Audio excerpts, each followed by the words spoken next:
more we classify, the more we separate. We need this divine balance. There is a place for the Greek and the ability to say, this is one thing and this is another. But there's such a deeper place for the understanding and the world perspective of Aramaic to see everything connected. Let's read the fifth line together and its Aramaic interpretation. Give us this day our daily bread. Grant what we need each day in bread and insight, subsistence for the call of growing life. Help us fulfill with lives within the circle of our lives, each day as we ask no more, no less.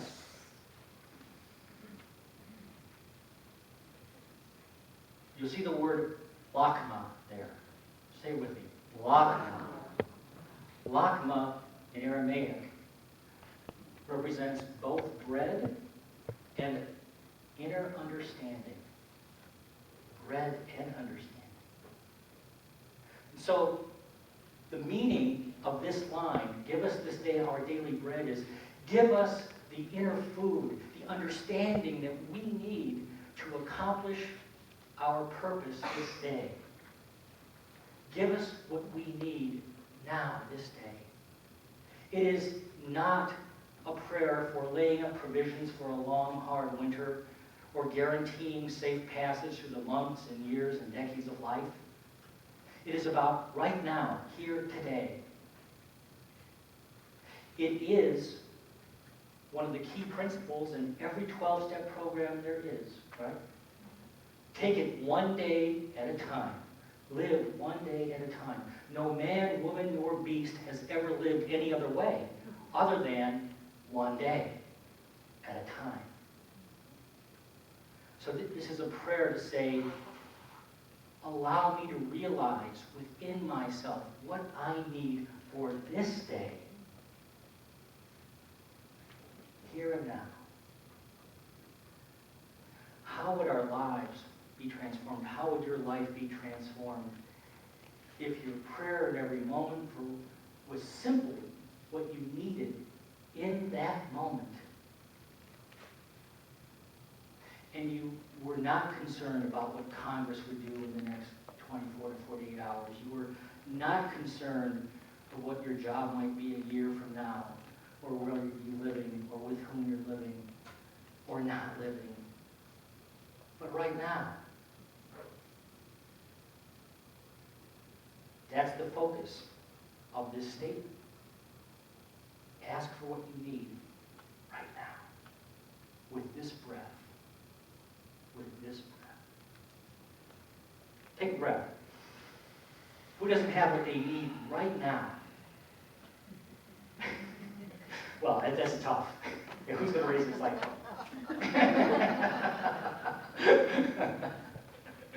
And we all get to feel any way we choose. That's our divine gift at every moment. Let's read the next line. And forgive us our debts as we forgive our debtors. Oh, I'm sorry.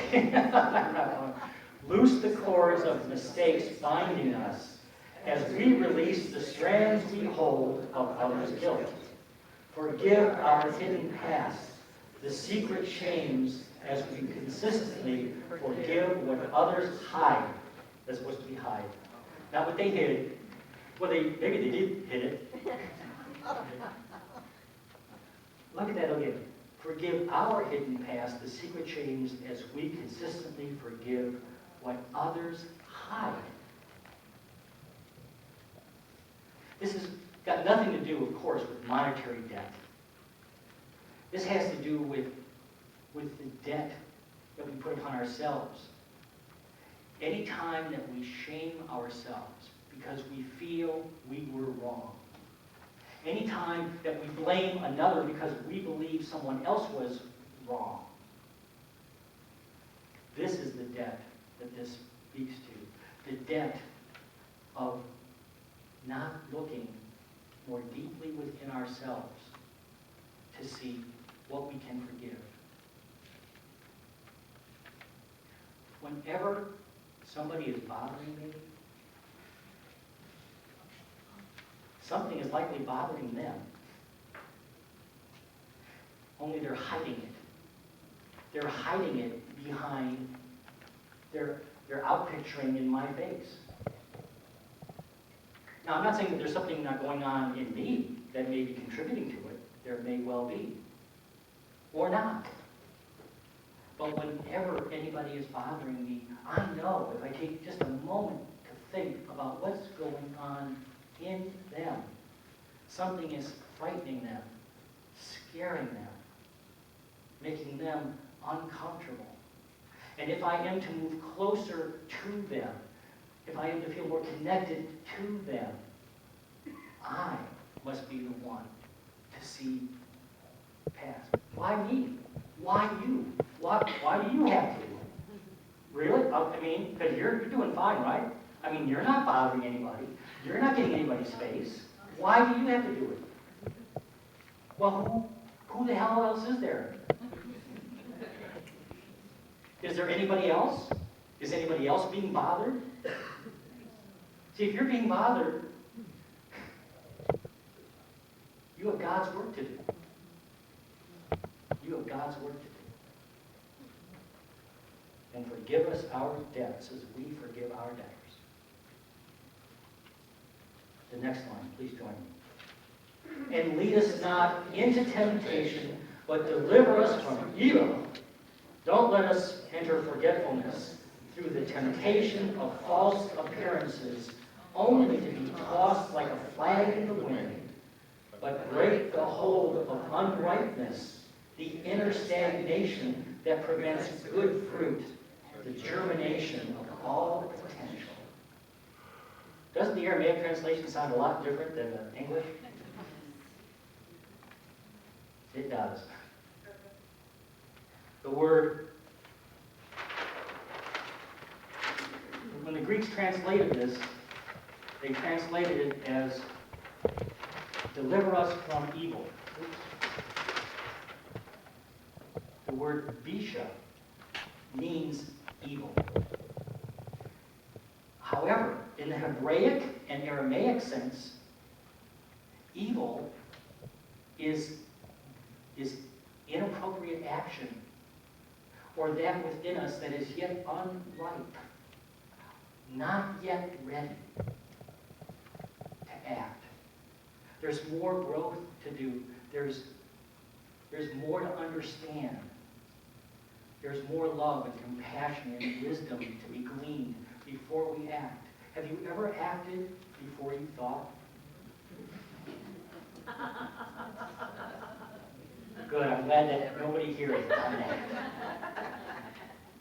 That's what bisha is. It's acting before we think. We're not ready. We haven't done our work. We're out there messing around, in our lives and others. This says, do your work. Do your work. Bisha also means it connotes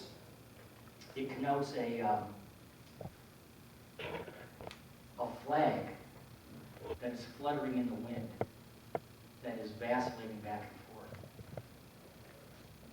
as if your mind is vacillating, being moved back and forth between outer appearance and inner truth. Padzam means release the hold of. Release the hold of. So it's release the hold of what is causing me not to be ready.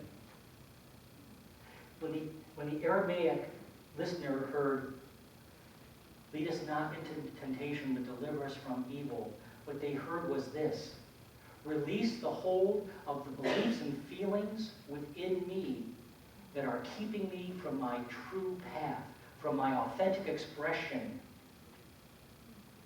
Release what's in me that's stopping me from being the real me.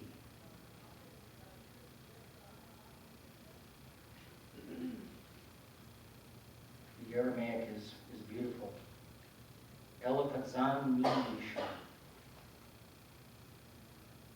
And I didn't, here. I got to make a correction. I was talking about the flag earlier. The temptation, this means temptation. I was talking about the flag. It's not Misha, it's the Nesyuna. Nesyuna. This is translated as temptation at the beginning. And Nesyuna is the flag that is fluttering in the wind. It has, if you see one, flag being whipped back and forth, it has no real direction. It's everywhere at once. And it represents the inner mind being tossed like a flag to and fro. This is the temptation. Excuse that mistake.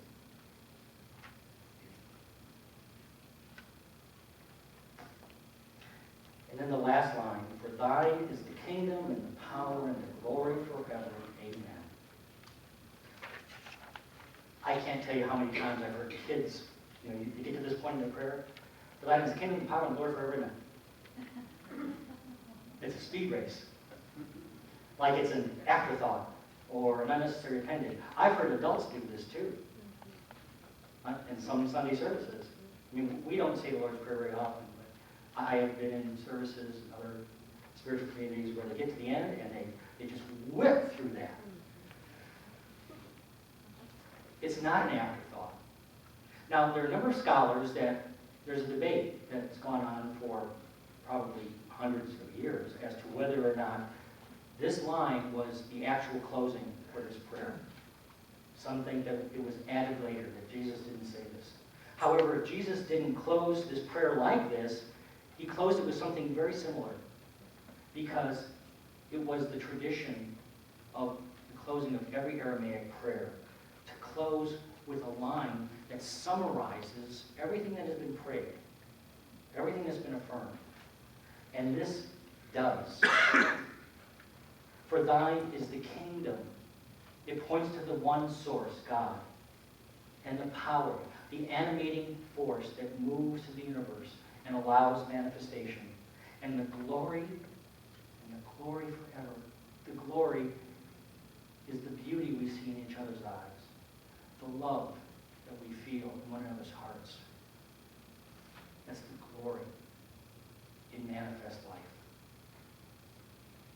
And Amen, or Amen, as he said in Aramaic, that is a solemn oath that closed every contract, every negotiation in the Middle East. They ended it with Amen. It was a spoken seal of faith and trust that was as good as or better than our written contracts. That's the force Amen had in that day, sealed in my faith and my trust. And I have provided the full interpretation from the Aramaic for Neil Douglas Klotz. And let us read that together now.